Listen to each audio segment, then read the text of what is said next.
Hello and welcome to today's webinar. I'm Paul Green and I run a biogas RNG advisory service. I also run the YouTube channel Biogas TV, a video storytelling platform, and also a resource educational site, the Biogas Book. We do these free monthly webinars in the spirit of education for the AD biogas RNG industry. Thanks for joining today's webinar on design considerations for a biogas RNG system. We're extremely fortunate today to have three such quality speakers on with us. These engineers have amongst the vastest experience in our industry, and I thank them for their contribution. So today's speakers, Jeff Tosio from DMT is going to talk about some project experiences and project approach, lessons learned, and gas chilling. Dan Wainio from the Landfill Group, Jade Engineering. He's got a generic block flow diagram to talk about, and he's got some specific topics such as gas compression, gas water humidity, dry gas media, cleaning systems. Christian Uhas from IVAS Adsorption. He's going to talk a little bit about project experiences, TSA gas upgraders. We're talking about things like food waste, digester biogas, and what shows up. This is a typical analysis of what you would see in biogas from a food waste project. You'll see in this little block digester, we've got food waste coming in, biogas coming out. We want the methane as the target. CO2 comes along for the ride, but the proteins in the food waste get converted to things like ammonia that doesn't always stay in solution. Seeing ammonia in biogas, we need to know about it and deal with it. Things like volatile organic chemicals show up in the gas. Volatile organics volatilize. They're happy to be in the gas phase rather than the liquid phase. And some of these, such as terpenes, can have some deleterious effects on the downstream gas upgraders. Things like limonene also show up, as well as hydrogen sulfide as a byproduct of the digestion process. So one thing we've come up with today is call it a placemat. It's kind of an accepted way that we can take these 10-unit operations here, 1 through 10 up on the top matrix. This will be available for download, but this shows kind of a standard way that you can condition gas ahead of an upgrader. And this chart here is what I'm talking about to just show these variety of unit operations that range from like a knockout tank, a blower, the ammonia scrubber that could be needed for ammonia control, H2S carbon beds, cooling and chilling, heating, VOC carbon beds, compression, polishing filters. We're going to get into that a lot more here for the course of this webinar. So today's sponsor of the webinar is a 2025 biogas book. Check out the biogasbook.com, an educational resource for all things biogas. So with that, I'm going to hand off to Jeff Tosio. Jeff Tosio is a North American Vice President of Sales for DMT Clear Gas Solutions. Jeff's background includes 25 years of experience in engineering, product management, business development, and sales management. He's worked for Donaldson Ultrafilter, Danaher, BTG, and Pentair in various variety of roles over the years. So with that, Jeff, the floor is yours. Thank you, Paul, and thank you so much for including me in today's program, and I want to thank everyone for their time today. The DMT, of course, is a gas upgrading OEM, and this is an example of one of our systems installed. It's a containerized system and has some pretreatment modules and the gas upgrading system, and it fits on kind of a standard pad. So a little bit about the company. It's been around for about 35 years. It was privately owned through 2 generations, and it was acquired recently by a group called Hal Broadview, which is a big Dutch conglomerate, and so we roll up into a corporate structure with them. Our footprint is primarily in Europe and North America, and we have a number of systems installed in the field. But we primarily focus on membrane gas upgrading, and so I know we're going to dig more into this as a team here, but you know, in general, we would take gas coming in, we do some pretreatment or conditioning, compress it, and then put it through membrane separation. And so raw biogas would come in, and enriched biomethane would come out, and CO2, of course, would be stripped off as a tail gas. So just in a general sense. We normally would use in today's world, 3 stages of membranes. First stage would sort of strip off a good bit of CO2 and get to 80% methane content. The second stage would get a higher yield, and then the third stage is usually to minimize slip. Our main markets are waste management sectors, industrial sectors, and agricultural sectors. We have certainly a list of installations, as a lot of folks do in the space, but we have the major sectors and applications covered in terms of agriculture, dairy, SSO, feedstocks, wastewater treatment, and landfills. And again, we've been around for a bit here. We have footprint here, but the biggest thing, I guess, for a lot of folks these days is that we do produce locally in the US and Canada for these markets. That's the commercial, and I'll move on to more interesting stuff here is design considerations for gas upgrading. And I focus primarily on what I call Applications 101, based upon things that we see come in for projects that we scope, help customers scope and spec, in areas where perhaps some things can get missed on the front end that actually translate into problems in the back end of a project, particularly when you get to the job site. So hopefully this will be helpful in terms of some of our experiences and if you will, best practices to look for. So again, we're in most of these applications, you can take the gas and again, range from flaring all the way to gas upgrading. But the 2 key parts of upgrading is you have to do the pretreatment or conditioning beforehand before you can upgrade. So we're going to focus on this particular area, I think, is the big part of this talk as a team. And this is where we see most of the problems that arise that can, that if it's not done properly, you have problems downstream. Some of the basics, it's depending upon feedstock and application, there'll be a different gas composition. So we typically try to dig in and understand what's in the raw biogas coming into the system. And it's important to get in and know that both on if you will, a theoretical value, but also on an actual grab sample value to understand that so that you can design a solution for that to take out the unwanted contamination, if you will, to carry over through to the final membranes. With membranes, because you're separating gas at the molecular level, you do need to have good pretreatment to take care of all this bulk contaminants and get them within an approach level that the system can do its job. And these are some of the things that, from the different membrane suppliers, things that you have to take care for, but oil carryover, particles, liquid water condensation, VOCs, and H2S. And so that's why you'll see us dig in when you come to us with an application to try to find out more what's going on so that we can address that in our application design. And on the way out, we also need to know what the gas grid spec is. If we don't know, we typically default to the American Biogas typical spec. And then, of course, the pipeline requirements vary by gas utility. And we've also found that the RNG specs, sometimes you have to go and dig for those because they're not always apparent. And there's usually somebody within the gas utility that has an RNG spec as well that could even differ from the base gas tariff. So we do climb the tree a little bit here to try to make sure that we get this information so that we can design a proper solution for the application. This is just a random example of some of the specs that we see on a regular basis when we see project scoping and specifications. We often see that outlet specs are really well defined in terms of contaminant levels, but we don't always see that the inlet specs are so well defined. And so these are gaps that we try to dig into. And from our standpoint, need to better understand just so that we can provide, again, a good solution for the application. Other things that we see, for example, like brownfield sites, we'll see grab sample data over multiple years, but we won't see a whole profile gas in terms of, for example, seasonal variability and things like that. And that also can impact, how you size and select components for a system. It's important to drill into that data. And more data is better in terms of what we can do to understand what's happening in the process and provide a good solution for the application.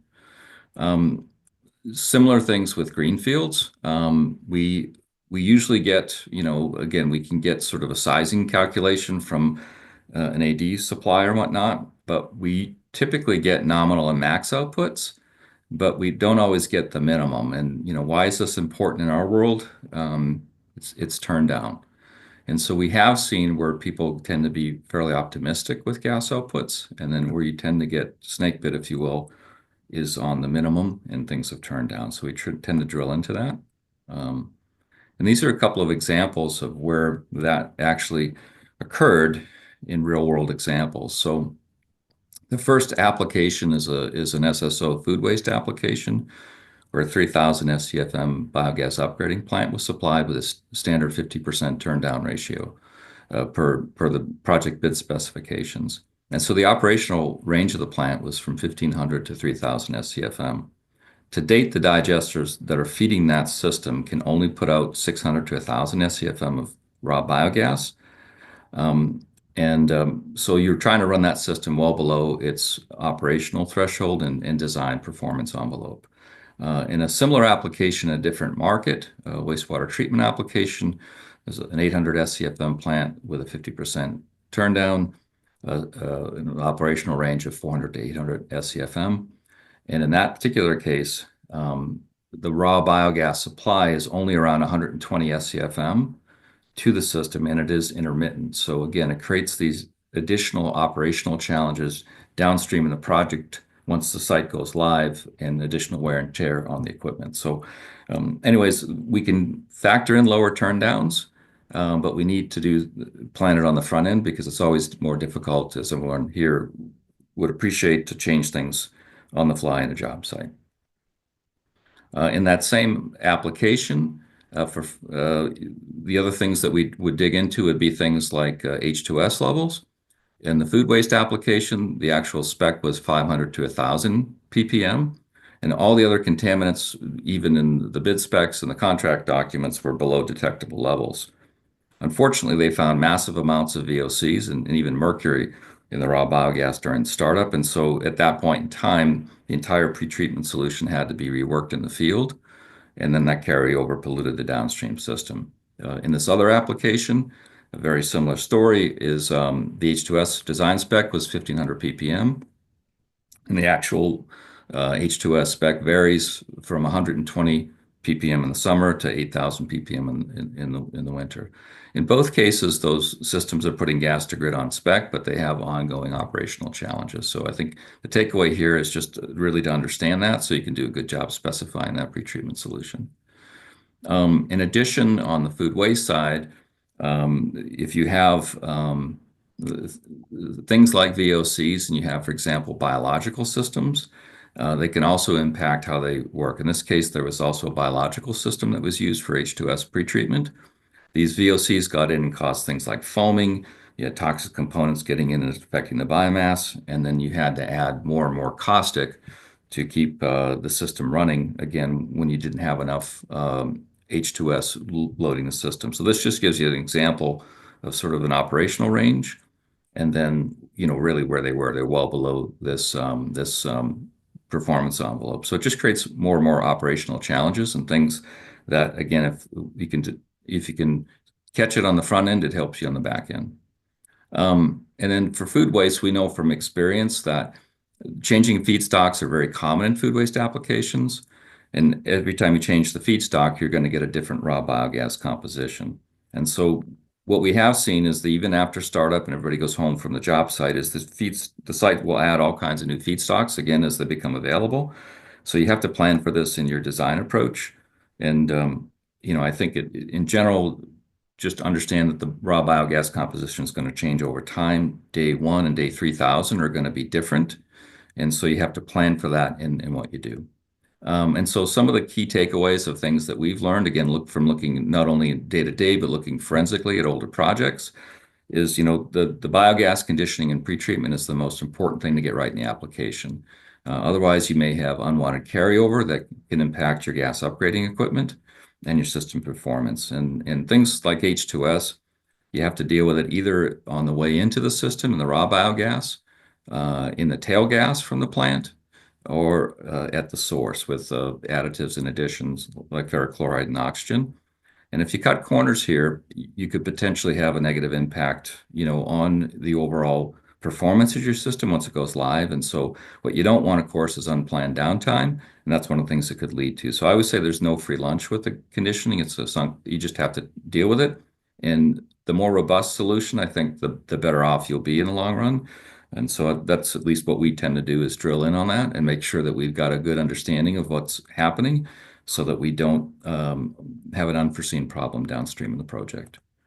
And so the recommendations that I would offer up would be, it's the most biogas conditioning and pretreatment is the most critical base to cover up front, and get it right. If not, you'll have to fix it in the field. Validate with data, grab sample analysis to confirm your actual raw biogas contaminants as soon as it's possible. Plan for your contingencies. How do you adapt to different actuals from different theoretical estimates? The gas output is often optimistic in these applications, so the min is really important to understand for turndown reasons. And then put things in there that you could detect a problem earlier rather than later. I see, for example, like a VOC meter if you're concerned about VOC carryover. And then focus on uptime and availability versus lowest TCO. It will pay for itself in the long run. And then, of course, share best practices with peers and colleagues as we're doing today. And I think everybody wins if all these projects are successful. And so that's my quick run through, Paul, and hopefully that's okay for the group here. I'm going to stop sharing and let the next presenter jump on. So thank you. Thanks so much, Jeff. Appreciate it. Appreciate DMT's contribution here today. And thanks, we got a nice crowd here, 109 attendees today. So thanks everybody for joining the Lunch and Learn. So next up is Dan Wainio. Dan is a professional engineer with 30 years of biogas experience. Dan's the director of engineering at Jade Biogas, a landfill group company. Dan's the engineer of record on numerous RNG facilities, including the Klickitat PUD project, an 8,000 SCFM facility with the very first biogas cryogenic nitrogen reduction unit in the US. So thanks for joining us, Dan. The floor is yours. Right. Thank you, Paul. I'm happy to be here, and thank you for the invitation. As Paul said, I am a director of engineering at Jade Biogas, and that is part of the landfill group of companies. We have multiple companies that are associated with the landfill group. One of them is Jade Biogas, and we offer engineering services. We also have Advanced One, which is a construction company, which also offers EPC services. We have Interdyne, which does development and offers operation and maintenance services. We have Advanced Biogas Systems, which provides biogas upgrading equipment, including membranes, TSAs, blower skids, dehydration skids. And so I'm happy to be part of this group of companies. Jade is fairly new. We've been around about 2 years now. We were formed. Before that, I worked at Montrose and GC Environmental. All right, so building off of what Jeff has already shared, when people think of RNG systems, they have to think, it's a membrane system. We have to compress, go in the membrane.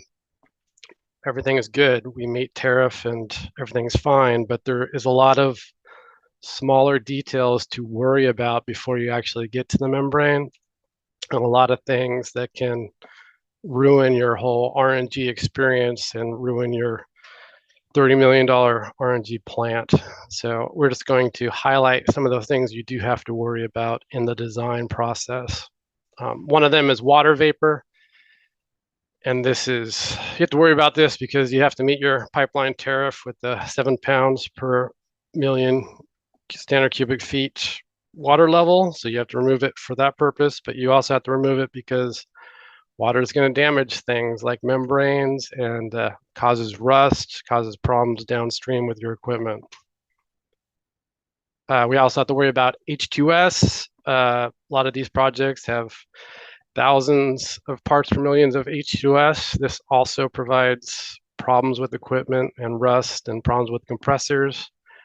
And most pipeline tariffs have a limit of 4 parts per million. So you have to get all that H2S out prior to the membranes. For H2S removal, there's multiple ways to remove it. You can do it with a media, iron chelate systems, biological systems. I think we're going to see examples of all those things today. You have to siloxanes, VOCs, NMOCs, these are all in the same category for me. NMOCs is the big category, which is non-methane organic compounds. You'll have siloxanes and VOCs are a subset of those. So I really target NMOCs. I personally don't think a lot about siloxanes or VOCs because if I get NMOCs, then I get everything that's part of NMOCs. And so technologies that are used for treating these NMOCs are media-based solutions, just carbon, and temperature swing absorption systems and pressure swing absorption systems.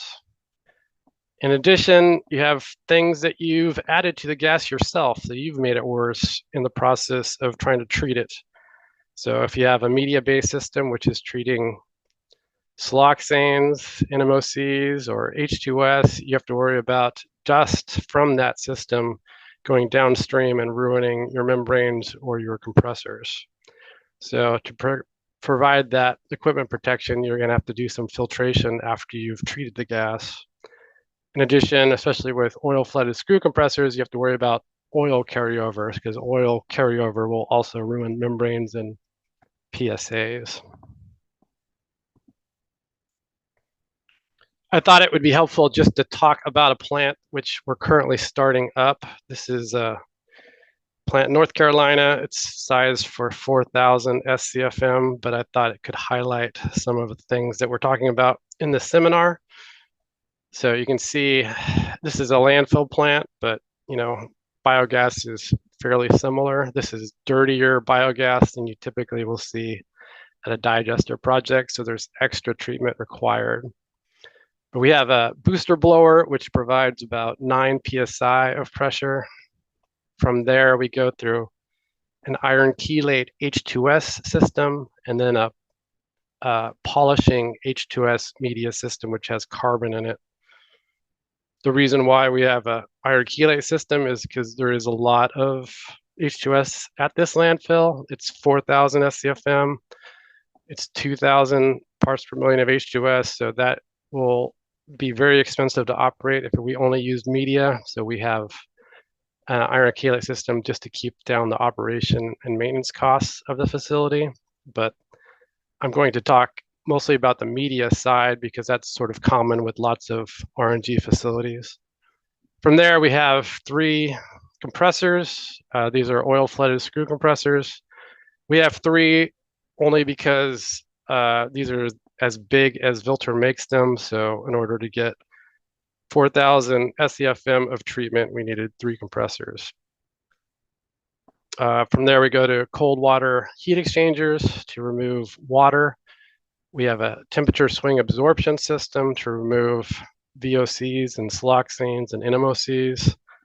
And we have a polishing system consisting of VOC media vessels. Again, the TSA is not strictly required, but it's an operation and maintenance cost item, so we can greatly lower the amount of media required if we have a pre-treatment TSA at this system. And so all of this is what I'm going to talk about. After that, you can see it goes to membranes, but we're really just talking about the pre-treatment required before you get to membranes or a PSA or whatever your technology is. So same plant, went a week ago or so and took some pictures. It's still getting constructed, but we're almost there. The media vessels, right? I have several, but the inlet H2S media vessel is quite a bit different than the VOC vessel downstream for removing NMOCs. And I thought it'd be helpful just to highlight those differences and why they are different. Our H2S media vessel is much larger. It's stainless steel. It's treating at a much lower pressure, about 5 psi. The gas is warm, high in water content. It's large, like I said. It requires some oxygen in order to make this system work. The flow direction is down in order to carry moisture or water that might condense with the gas so it can be removed at the bottom. And then the media is typically an iron-based media, like iron sponge or carbon-based media. And here at this facility, we have a carbon-based media, Darko BG1. And then the superficial velocity is 5 to 50 feet per minute. So our next media vessel is pretty much the opposite of our first media vessel for a number of reasons, but mostly because it's a VOC vessel, not an H2S vessel. And the pressures at that location are more like 180 psi, and it's dry gas, so it changes the whole vessel size and design. Notice the superficial velocities are basically the same, but these vessels are much skinnier at 7 feet instead of 12 feet because pressurizing the gas requires higher density gas. And so if we had a 12-foot diameter vessel for the VOC system, it wouldn't work. We get channeling and we would not get good absorption. What else? Breakthrough detection we use for VOC vessels. We have these as a lead and lag system, so we can test between the vessels. We use Draeger tubes, xylene or toluene, detect those VOCs in landfill gas as an indication that you have breakthrough. I know there's online VOC meters. We don't tend to use those. We just do weekly tests and we have a pretty good idea of when breakthrough occurs. When breakthrough occurs, we will swap the vessels and swap out the inlet vessel basically with new media. I would say too that membrane performance can also indicate breakthrough. So if you start to have to turn on more and more membranes basically because your VOCs are starting to plug up your membranes, and that indicates breakthrough. The membranes are pretty much self-healing, so as it gets plugged up, that stuff will start to remove itself from the membrane over time, just by using them if you just replace your carbon media. All right, so I guess one thing I want to highlight is the H2S media requires really wet gas. VOC media requires really dry gas. And so how do you tell if your gas is wet or dry? It was requested that I provide just a real quick calculation. This is from my thermodynamics book, which is 30 years old. And this is the section I look at the most in it. So the pages are falling out, but I took a picture of it just to show how this calculation works. So as an example, let's say we have 110-degree gas coming out of a digester with a pressure of 2 inches of water column. I feel like this is fairly typical because digesters are full of water. The gas is 100% saturated. So we can use these thermodynamic tables to see what the water content of the gas is. So this is the way you would do this. You'd find your PSIA, barometric pressure for the site. And this is really just dependent on the elevation of the site primarily. So whatever your elevation is will kind of determine what your barometric pressure is. So it's 14.7 at sea level. 14.2 indicates a higher elevation site to me. So this is the barometric pressure example at a site. And I think about this as kind of the Midwest. A lot of that area is like 14.2 PSIA. So first step is to see what is 2 inches of water column in PSIA. So this is how you do that. 2 divided by 27.71 inches per PSI gives you 0.072 PSI. And so you add that 0.072 to your barometric pressure and you get your gas pressure in PSIA, which is 14.92. Then you can find your saturated water pressure at the temperature. So this is where you go to your thermodynamics book. You go down to the temperature that you're at, which is 110. You go 1 column over and you see that your partial pressure of water at that temperature is 1.69 0.45 psia. So got that. And now all you do is divide.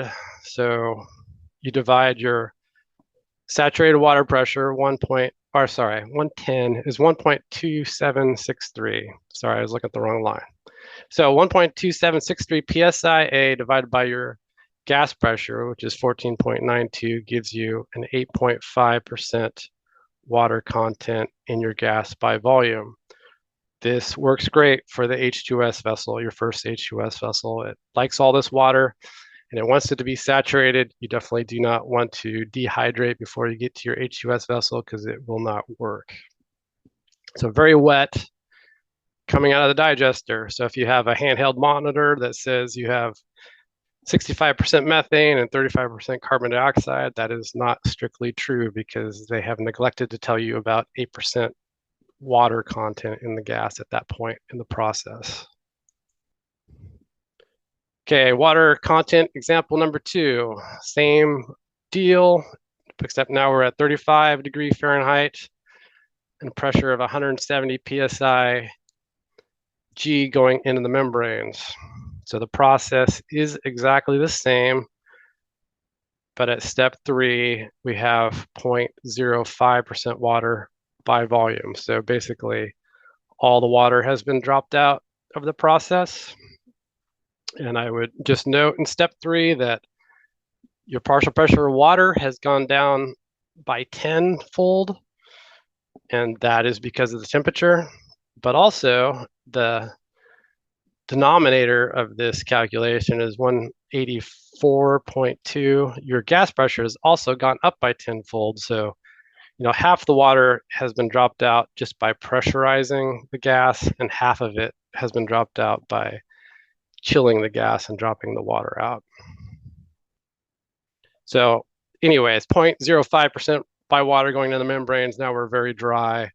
Membranes will be happy, especially if we add a little heat to it and reduce the relative humidity at that point. All right, H2S media design.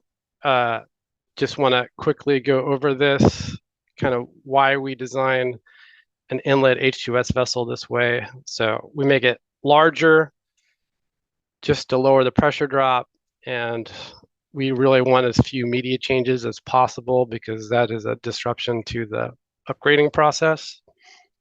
They're stainless steel because the gas is saturated and corrosive. It's low pressure, basically, because you want to take the H2S out first, so the rest of your equipment doesn't have to experience 2,000 parts per million of wet saturated gas. You want the gas to be warm because the higher temperatures help the reaction process. You want high water content in the gas because the chemical process requires near saturated conditions. You need some oxygen in the process, at least a 1-to-1 ratio of oxygen to H2S. And this is required for the chemical reaction of H2S. You generally want a downflow direction just so you can remove any water that has condensed through the media. You want a superficial velocity of 5 to 20 feet per minute because too much velocity provides too much pressure drop, and too little velocity causes channeling where the gas is going to go around the media instead of contacting it. So you don't want it to slip through. Breakthrough detections is typically with online analyzers. You always will have one on the pipeline, so you'd always detect it there. But you can also use Draeger tubes to see if you're getting any breakthrough from your media.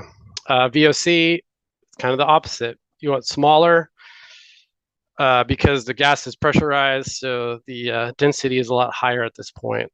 Carbon steel because it's dry gas service and you can save money not having stainless steel vessels. You want higher pressure because that helps adsorption. You want cold gas because that also helps absorption. And low water content also will help adsorption, so you get more life out of your media. And then the superficial velocities are similar at 10 to 50 feet per minute for the same reasons as with an H2S vessel. So at this plant, we have 3 inlet compressors, and we have one compressor for the pipeline. So our 3 inlet compressors are all oil flooded screw compressors, and our outlet compressor is a reciprocating compressor. And I thought it might be nice to talk about why we're using 2 different compressors and why they're in the spots that they are. So the inlet oil flooded screw compressor is good in this instance because it's larger, it can take low pressure easier on the inlet, it can take a lot more flow, it's more reliable, and it does not need a VFD because it has slide valves associated with it. This is a Vilter compressor. Downside of it really is that it's less efficient than a reciprocating compressor. And the reciprocating compressor is at the pipeline because it does better with smaller volumes and high pressure systems. It's more efficient, but I feel it's less reliable because it needs rebuilds much more often than a oil flooded screw compressor does. And a VFD is required, and that adds more potential downtime associated with this particular compressor.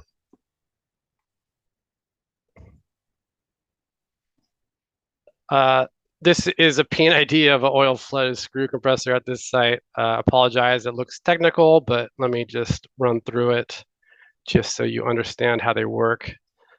I don't know if you guys can see my mouse or not, but the inlet flow is up at the top, and it goes into the compressor in the middle. And out of the compressor, it goes into a separator, which separates the oil and the gas. And the oil is recirculated through a pump and filters and goes back into the inlet of the gas compressor. But the gas is separated from the oil in the oil gas separator and continues downstream of the process. So my notes here just say that, basically this is an oil pump and the gas just comes along for the ride because the oil has a few important functions. It will cool the gas, it provides lubrication, and it seals the space between the screws so the gas can't go backwards. It's most cost effective at high volumes, low pressures. In this case, my inlet pressure is 5 psi, my outlet pressure is 190 psi, and the flow is 2,000 SCFM per compressor. So all 3 together can process 6,000 SCFM. But you do need to worry more about oil carryover. So you want to be able to protect your membranes from oil carryover from these compressors. Reciprocating compressor is what we use at the pipeline, similar to a car engine with pistons. It has 2 stages. So from the left, it goes into the first stage. There's an intercooler, which is an air-cooled exchanger, which will take the temperature from compression back down, enters the second stage of compression, goes through another cooler, and there's filters before it goes into the pipeline. So this is 2 stages, both running off a single motor. It's more efficient because we're not pumping oil in this case. It's most cost effective at low volumes where your pistons are small and high pressures. I cannot use a recip compressor here because I can't find a recip compressor that can go to 1200 psi, which is our pipeline pressure.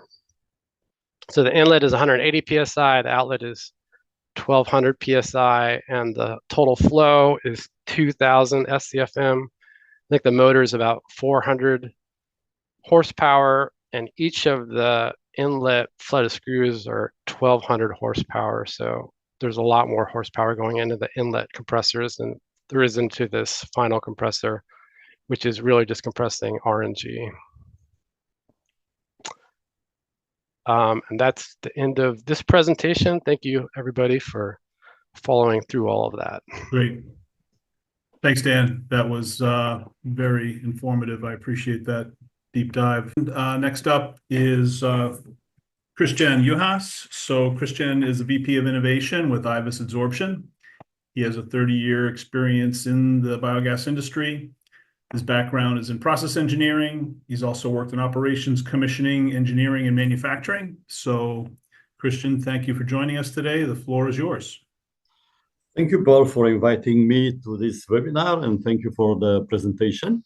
I just want to talk a few seconds about IVIS. IVIS is a new company that was created in 2023 in February, and this company is owned by private investors from United States, and the biggest chunk of the company is owned by Enbridge. So this company, IVIS, bought actives and IPs from the former company, Xebec Absorption, that has more than 50 years experience in gas treatment.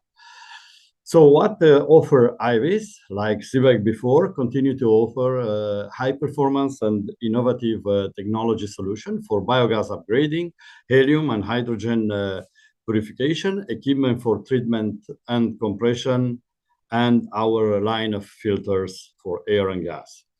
And we do have the head office in Blainville, that is north shore of Montreal, and we have another office in Ontario. And here you can see the internal of our, we'll try to move. So just to show back what I wanted to show, the internal of the biostream, 3 biostream in close to the digester, including the pretreatment for H2S. And then I want to show and to share with the public today the way of doing the pretreatment and upgrade the way IVIS is doing. So practically, like Dan said, we are using the same adsorbent, Darko BG1, and we use it on the very beginning of the plant, because according to the NC 149.6, which is an inspection code valid in United States and in Canada, everything that is coming with the wet H2S and corrosive needs to be 316, stainless steel 316 or 316L. And after the battery limit, we can go with the 304, which is obviously bring a much cheaper solution for the piping and fittings that we install. We pass through a dewatering. We bring it down the temperature with at 45 Fahrenheit. Is just using a chiller. Then we go to oil flooded screw compressor. We are, for our biostream, we are packaging the compressor. So practically we do in-house all the equipment, all the packaging.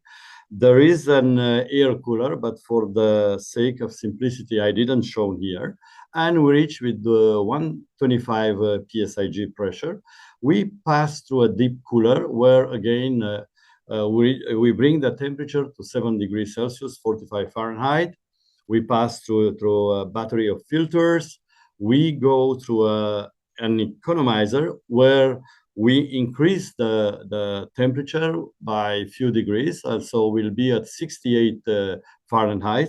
We'll be above the dew point. And then we go into a buffer tank. This buffer tank is good. It's even to separate the oil mist that can be formed, can be entrained after the filter. And then we go through a filter impregnated with the AC carbon, activated carbon, and we enter to our PSA. It's a pressure swing absorption. Then it's multi-layer. The VOC, after cooling down here, most of the terpenes and other VOC will go out.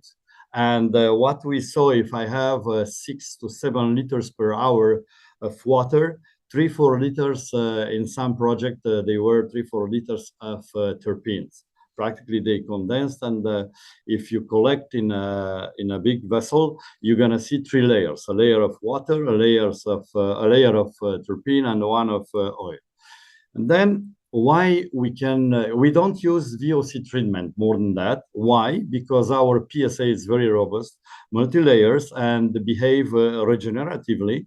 We accept ammonia up to 50% ppm, up to 100 ppm VOC, siloxane up to 5 milligram per cubic meter, and we can take on a continuous basis 15 ppm V of H2S, and the RNG will be in spec. So we are doing even moisture elimination. As you can see, the temperature on the cooler after the compressor, it's only 45 degrees Fahrenheit. It's just to save energy. We don't go so deep because the PSA can remove the water as well. So for the case, and we even had in the past in some project, if there is an offset condition, so the oxygen generator that is installed near the digester will trip, then we may have higher H2S, and we can accept the pass to the PSA. Of course, the RNG won't be good as a quality, but it won't destroy irreversibly the PSA. It will need, we'll isolate, we'll need probably a purging for 15 to 20 minutes, and we are again good for injection. And I want to talk a little bit about contaminants in biogas. It's something very new since we start with food waste. Yes, I know Dan is facing a lot of troubles with the landfill gas, but now we are talking about anaerobic digester. That's the field we are concentrating, where we prefer to work in this moment. And digester chemistry is very simple. We have 3 steps: hydrolysis, fermentation, and we generate acids, and acids will undergo methanogenesis and will convert to methane. Then we do have a lot of volatile organic compounds. We do have the byproducts from glucose and fructose fermentation, starting with ethanol, ethyl acetate, superior alcohols. And then depends on the feedstock, we may have terpenes. Where are coming from? It is about the bark trees, grass, flowers, citrus peel, and the residual vegetables from cannabis greenhouses. We are facing now, we saw, and I will show you a real analysis from a digester, more and more, and we have more and more terpenes. Ammonia, some proteins will degrade to ammonia. Manure, if there is a mixture of manure and food waste. Baby diapers, I'm facing now a big issue. We are facing a big issue in the industry. Baby diapers are coming to the digester and practically totally destroy the chemistry of the digesting. Terpenes are natural products. They are you can find in plants, and they produce these to defend from predators and to lure pollinators. We associate this with the cannabis because it has they have the same smell. Now, this is an analysis that was taken in 2019 from a working digester. We see here in ppmv the level of terpenes. I put the molecular weight because it's a big difference in between ppmv, which is volume per volume, practically the concentration of volumic concentration, and ppm, which is the mass. It is milligram per cubic meter. And if we calculate that, we have, this is the total terpenes with what we have. Somebody in 97, they develop a method. Now they express 64 compounds volatiles. They will express them as toluene, and that will be the value that we're gonna use for calculation for doing terpene removal or to do a TSA. Now, typical, it's not a DMT plant, it's another plant, not a PSA technology. We see that it's big vessels for VOC removal, lead-lac vessels, and for H2S removal. The cost of media, it's close to $1 million per year. And I would have replaced that with a TSA. TSA, it's a temperature swing absorption, and I will show in 2 minutes how it works. There is the first stage where the TSA receives a pressurized gas and passes through. So it's practically a vessel full with media, a small dimension, and it passes through and it gets 0 ppm at the outlet of the vessel. Stage 2, we'll do a depressurization. We'll send the gas back to the plant to recover this gas. Stage 3, heater will be on, and we'll heat this media will send to exhaust, could be sent to exhaust if there is no standards for volatiles, or if not, could be sent to an RTO or to a flare. And will work at 180 degrees Celsius for regeneration. Stage 4 will be cooling. Stage 5, it is standby. So practically, we saw a single vessel passing through all stages. We do have dual vessels, or the most advantageous will be to have 3 vessels in parallel. Then you can extend the regeneration time to the vessel that needs to be regenerated. So I did a quick calculation, because people will ask, okay, but what's the cycle of this one? And for a 1,000 normal cubic meter per hour, containing 100 ppm VOC up to 2,000, this is the cycle. And the vessel would be 24 inches in diameter, and will be 120-inch height. So the velocity and everything, you may refer to Dan's presentation, they are the same. You are doing the same thing. So I finished this presentation, and I'll give you the floor back to you, Okay. Paul. Great. Thank you, Christian. I appreciate that. And thanks for Ivis's contribution here. So we have a couple minutes for questions. One for Dan. In your story that included Darko BG1 media, how was the decision made to use that over something like ferrosorb or an iron-based media? Good question. We have used those in the past, but it was really a decision by operations, because there's a lot of bridging that happens with most iron-based medias, and it becomes really difficult to change the media out, and the Darko flows out of the vessel, so the change out is just a lot less labor intensive, so people like it better for that reason. Got it. Question about oxygen H2S ratio. Is it 1-to-1 or 2-to-1? Is it media dependent? Any comments on O2 H2S ratio going into dry media? Yeah, I think I will answer. So Dan, it's right. It's 1-to-1, but we are using 2-to-1 or sometimes even 3-to-1, because if there is variation of H2S, we'll be able to treat the H2S. We won't have any upset. And our PSA is able to catch the oxygen and to send it to the exhaust. So the media is good for oxygen separation too. Great question came in about actual flow rate versus design flow rate. Jeff, you touched on this, that the flow rates tend to be grossly over optimistic early on. And when you're starting facility up, flow rates are quite low. Is it difficult to commission a system on low flow rates and extreme turndown? I mean, I think in general, the experience of our team has been, it's a little bit more difficult in the field when you have a low flow situation if you haven't accounted for it in the front end. So we can add options to get to 25 to 30% rated flow, but we typically have to design those in on the front end. And what we have observed, at least with startup situations, and I'm sure the other panelists will comment, is that oftentimes it takes a little bit longer for the gas supplies to come up in terms of capacities and into spec.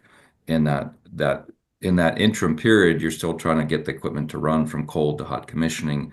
And so it does create, day-to-day challenges. We've also had instances where people have batched gas and then try to run it through on batch situations. And, you're also, kind of going up through the warm-up phase of equipment, a lot of artifact, short cycling, and then, to get into the operational phase. So there's all these sort of challenges that it's helpful to at least cover that base on the front end. But what we observe is, again, we see nominal and max always sort of spec'd, but we don't always see the min specs. So it's just good to drill in and get that value and cover the base. Wonderful. So we're at time. Thank you, 103 attendees, for sticking it out for the whole time. Hopefully you found it informative. You'll have an email tomorrow from me with the download links for the 3 presentations and the graphic placemat we came up with for the generic block flow, and I'll have the video up on Biogas TV shortly on YouTube. So if you want to have others watch this, you can send the link around. So thanks again, panelists, and we'll give you a standing ovation for a nice job. We'll let you go, and thank you everyone for joining, and stay tuned for our next webinar on the basics of CSTR design in December 10th. And so long, everybody. Thank you, Paul. Thank you. Have a great day, everyone. Thank you. Bye.